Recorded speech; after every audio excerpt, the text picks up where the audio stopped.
Hi, I'm Krista, and this is Jonathan, and we're here to help you be a better landlord.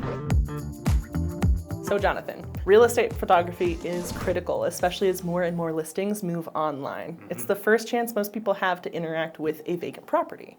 So I'm really thrilled to have you here today. You have all of this experience with real estate photography. What kind of tips do you have for people looking to improve their pictures for their listings? Yeah, you're right. Great photos are essential. It's really the first way that somebody will see the property and hopefully be enticed by the property. So I think that's something to keep in mind whenever you're taking these photos or hiring someone else to take these photos is, does it make your property seem inviting? That's really the biggest thing. Does it make you want to live there?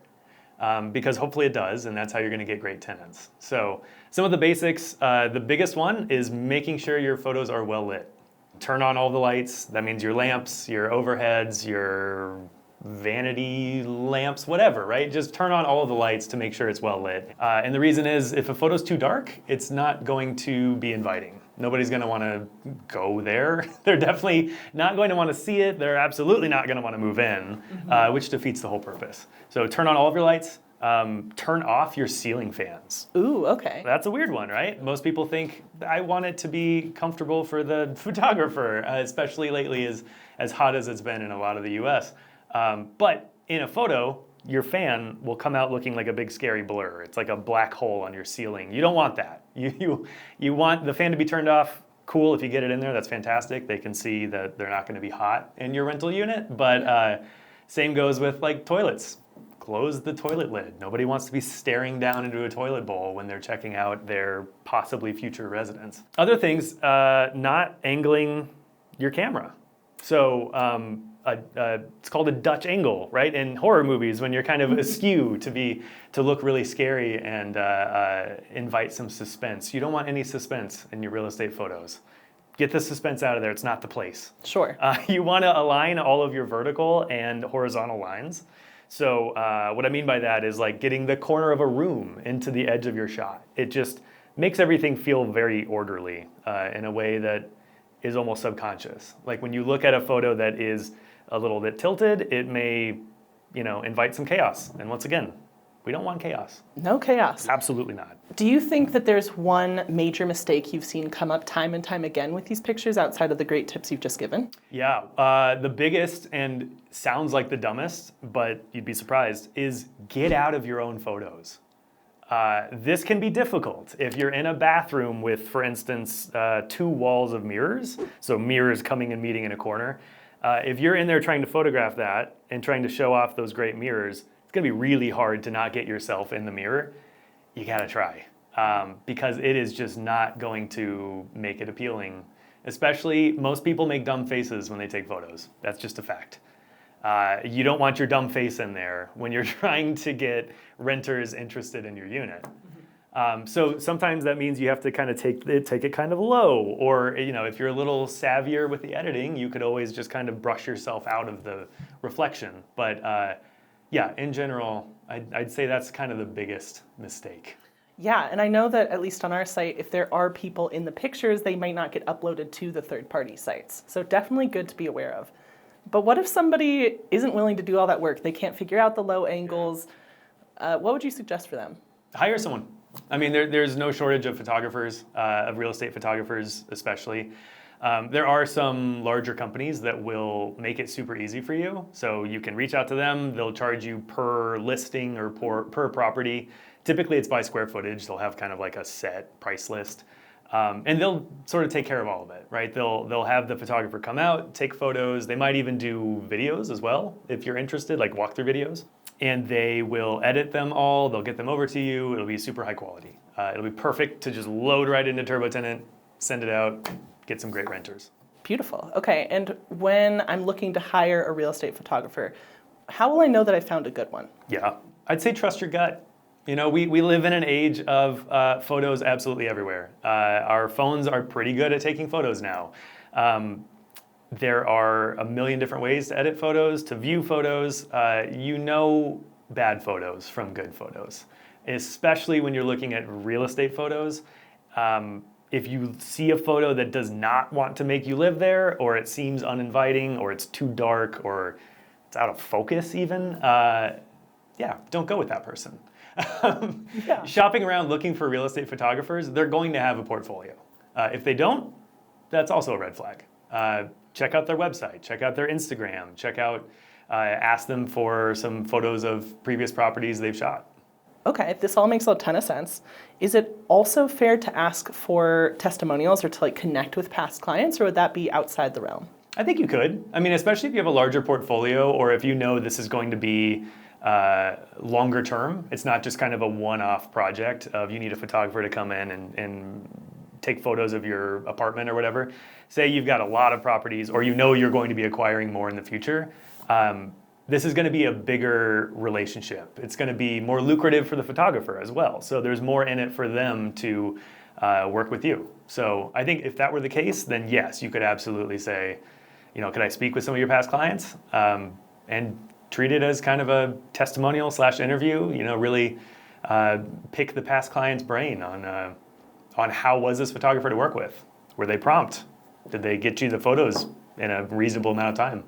Yeah, these are all great questions. Okay, so the next thing that I know comes up often is when should landlords have these pictures taken? Like if a tenant is still living in the rental, should I wait until they move out? If I'm gonna have them stay in the rental, is there anything I should advise them to do? What are your thoughts? Yeah, so furnished versus not furnished, I think is always gonna be a question for real estate photos. And it really depends. I think furnished is totally fine. Assuming that it's clean and inviting still. If you've got a hoarder in your rental, hopefully you don't, but maybe you have a hoarder in your rental, taking photos probably should wait until all of that stuff is cleared out. That is just going to be a mess for anyone to try to make look inviting. But on the other hand, if it's a great tenant who's in there currently, but you know that their lease is coming to an end, I don't think it's unreasonable to, you know, ask them to clean up or maybe even help them clean up a little bit, make it more presentable, and then have the photos taken like that.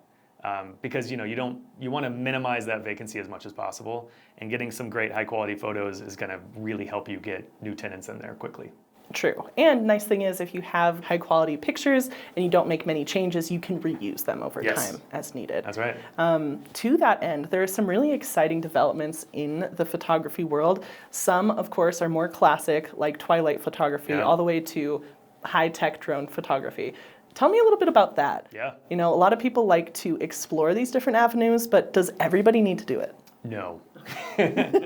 No. I think for your typical rental, don't overthink it. You know, don't go crazy with this. Really, you want to make sure you have every room photographed, preferably from a few different angles, and to make it clear the order you put those photos in, how somebody would move through the property.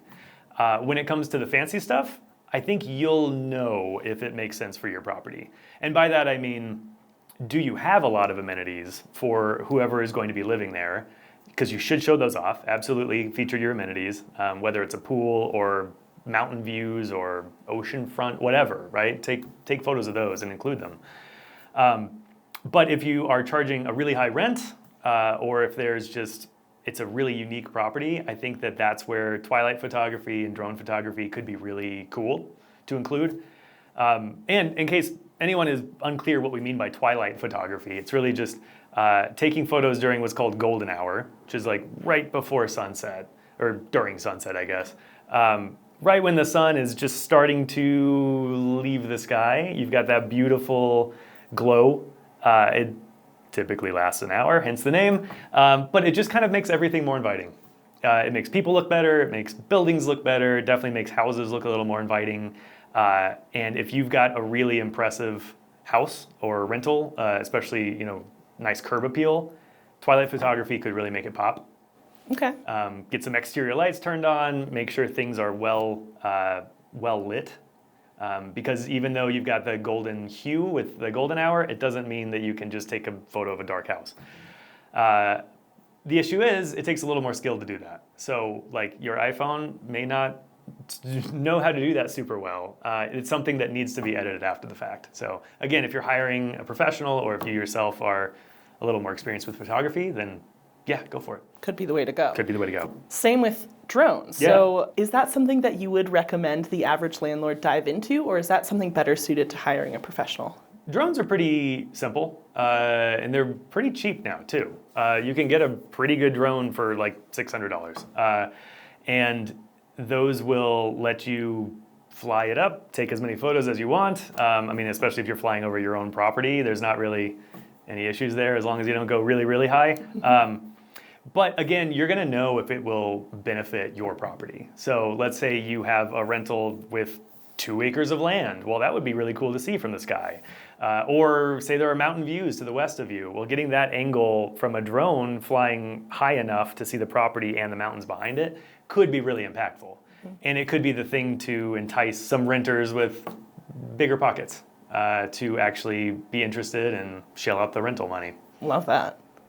Okay, I've heard a lot of talk about 360-degree cameras. Can you tell me a little bit about that? Yeah, it's kind of a recent trend. These have been around for a few years now, but the camera itself kind of looks like a cell phone. It's got a big lens on one side, and then on the back it actually has another lens.